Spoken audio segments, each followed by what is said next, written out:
Marquinhos est-il un joueur surcoté? Doit-on le vendre? Est-ce que notre capitaine est capable de nous monter au sommet ou est-il plutôt un joueur non pas surcoté mais qui n'a jamais réussi à atteindre le potentiel qu'on voyait en lui et qui finalement restera l'histoire du PSG à la fois en termes d'ancienneté mais également en termes de matchs joués. Il est quasiment à 500 matchs, c'est le capitaine actuel de l'équipe, c'est un joueur qui est arrivé pour le projet Qatari, donc il arrive en 2013, il est là depuis 12 saisons, donc il n'a que 30 ans et c'est ça qui est aussi intéressant, c'est qu'il est arrivé en provenance du Brésil à l'âge de 18 ans. Il avait fait une saison à l'AS Roma, donc il avait été recruté pour environ 5 millions, c'était vraiment juste histoire de se mettre en jambes. Pendant un certain temps, il a joué latéral droit, à un moment où de toute façon on avait une équipe qui était vachement propre, on avait un Thiago Silva qui de toute façon a été le grand patron de l'équipe du PSG jusqu'au Final 8 et à son départ. Finalement, il prend les rênes après le départ de Thiago Silva, il devient le capitaine de l'équipe, c'est le chef de la charnière.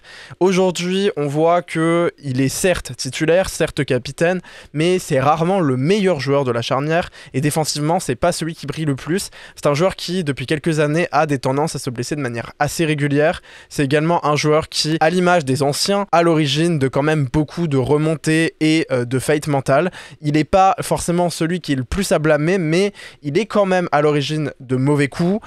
On sait aussi que c'est un joueur qui a une certaine tendance à manquer de qualité athlétique et ça se voit de plus en plus. On sait qu'il est assez lent et je trouve qu'à l'âge de 30 ans, c'est assez inquiétant de voir à quel point il plonge de ce domaine-là. C'est un joueur qui avant avait énormément de qualité balle au pied. C'est d'ailleurs pour ça que Thomas Tuchel l'avait tenté en milieu défensif et finalement, on a vu que ça n'a pas donné grand-chose. C'est un joueur qui n'a pas toutes les qualités pour être un excellent milieu de terrain. Ça veut pas dire qu'il est mauvais, attention, mais qu'il a juste pas forcément la grande qualité pour être excellent à un poste ou à un autre. Je pense que c'est un très bon joueur, la question n'est pas de dire que c'est un mauvais joueur, il a tout à fait sa place au PSG. Maintenant, ne faudrait-il pas que nous la mettions dans la rotation et non pas en tant que capitaine?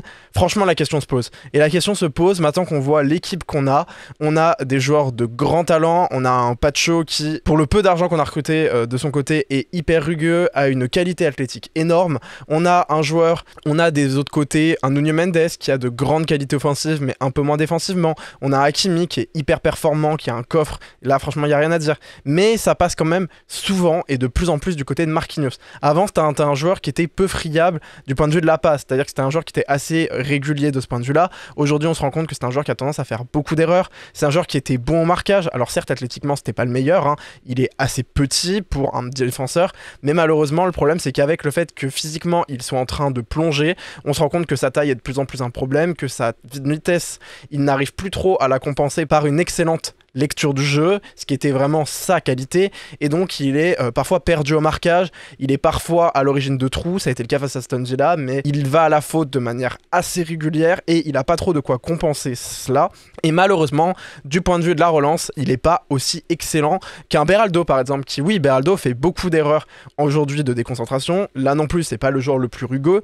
mais quand on voit la doublette Pacho-Beraldo, bah franchement, il y a de quoi s'inquiéter pour Marquinhos parce qu'aujourd'hui, il n'est pas spécialement meilleur que Beraldo. Il est peu performant et le problème, c'est qu'il ne s'inscrit un peu moins pour moi dans l'avenir que d'autres joueurs qui pourraient être recrutés. Le problème aussi de Marquinhos, c'est que qu'on le veuille ou non, il a un contrat qui est quand même élevé, qui est logique du fait qu'il est capitaine et que c'est un des joueurs qui a le plus d'ancienneté, mais je ne pense pas que ça soit aujourd'hui le joueur qu'il nous faille en tant que titulaire indiscutable. Il a malheureusement jamais réussi à atteindre ce palier de top joueur, donc il y en a des défenseurs centraux qui sont juste brillants. Aujourd'hui, on a un Koubarsi qui arrive à monter, et je pense qu'il a un niveau qui est meilleur que Marquinhos à l'instant T.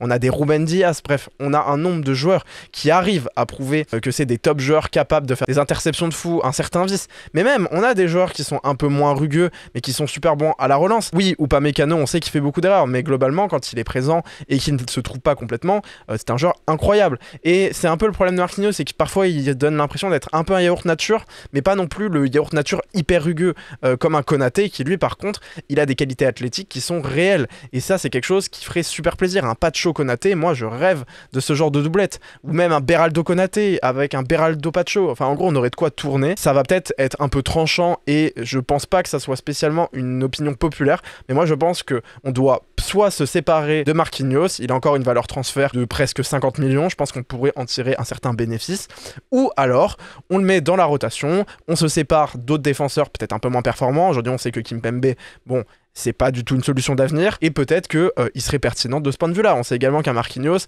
il aurait la possibilité de jouer en latéral droit très défensif, et est-ce qu'il pourrait pas être performant en doublure de Hakimi, un peu le défenseur centre / défenseur droit?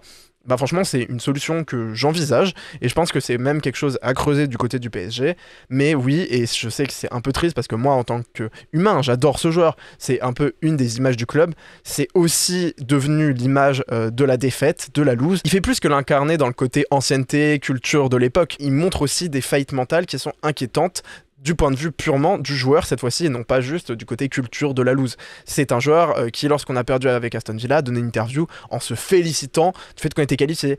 Et bah c'est inquiétant parce que je suis désolé mais il n'y avait pas de quoi être content. Là on est quand même pas forcément dans une grande forme et est-ce qu'on a de quoi être rassuré par la situation? La réponse est non. Et donc oui, moi je sais que j'aimerais m'en séparer. Ça veut pas dire que c'est un tocard, pas du tout. Je pense que c'est pas le top joueur qu'on aurait aimé voir advenir du côté de Marquinhos. Malheureusement c'est pas le cas et je pense qu'il va falloir faire avec. Merci, j'espère que vous avez apprécié cette vidéo, n'hésitez pas à la partager, à liker et à vous abonner. Salut!